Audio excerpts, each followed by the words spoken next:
Parliament members of the House of Commons Subcommittee on International Human Rights of Canada opened a news conference on November 12 discussing the findings of their study concerning the situation of Uyghurs and other Turkic Muslims in East Turkestan. Parliament members stated what is happening in East Turkestan is genocide, and the news conference was scheduled on East Turkestan National Independence Day. Among the 5 speakers, 3 speakers including Peter Fonseca, the member of the Liberal Party in Mississauga, Ontario, David Sweet, the member of the Conservative Party in Hamilton, Ontario, Alexis Bernal-Duceppe, the member of the Bloc Québécois, mentioned that commemorating the East Turkestan National Independence Day is totally banned by the Chinese government. All exiled Uyghurs in Uyghur diaspora around the world celebrated Uyghurs, Kazakhs, and other Turkic Muslims' National Independence Day of East Turkestan.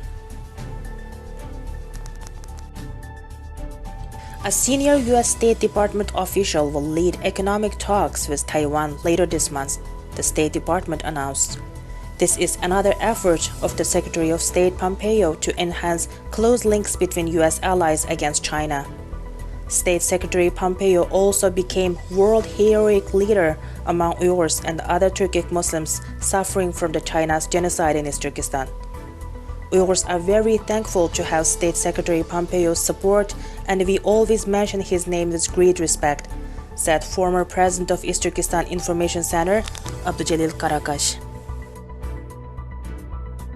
According to BBC News, Volkswagen, the company founded by the ruling German Nazi Party in 1937 and used forced labor in its factories during the World War II, is not cutting the ties with China and defending its continuous operation of car plant in East Turkestan. Despite the overwhelming evidence that millions of Turkic Muslims are incarcerated in concentration camps and being used as forced labor in Chinese factories, Volkswagen chose to repeat its history and involve in such unethical practice. Many Uyghurs in Uyghur diaspora expressed their disappointment and calling for a boycott of Volkswagen. Yesterday, Ankara made an announcement about building a transit loan-based main container port in the Eastern Mediterranean, Middle East Monitor reported. This port will be the main gateway to the Middle East and Central Asia as part of Beijing's new Silk Road project, Belt and Road Initiative. Ruqya Turdush, the president of East Turkestan Information Center, criticized Turkey's involvement with new Silk Road project, as this project is the biggest colonial project of China. China has definitely aimed to expand through Central Asia and Europe to implement its new Silk Road project to create economic connections between more than 65 countries.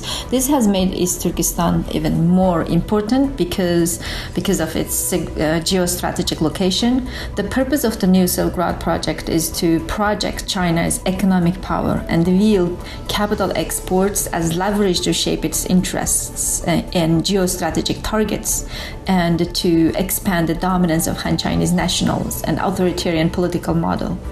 The Chinese leaders believe that they cannot fulfill these imperialistic goals without an ideological war in East Turkestan and without achieving total Han Chinese dominance in East Turkestan. That's why China implementing genocidal policy against the Uyghurs and other Turkic Muslims in East Turkestan. Despite that, Turkey involving this project and facilitating China's hegemonic plan and also facilitating China's genocide, that's very disappointing.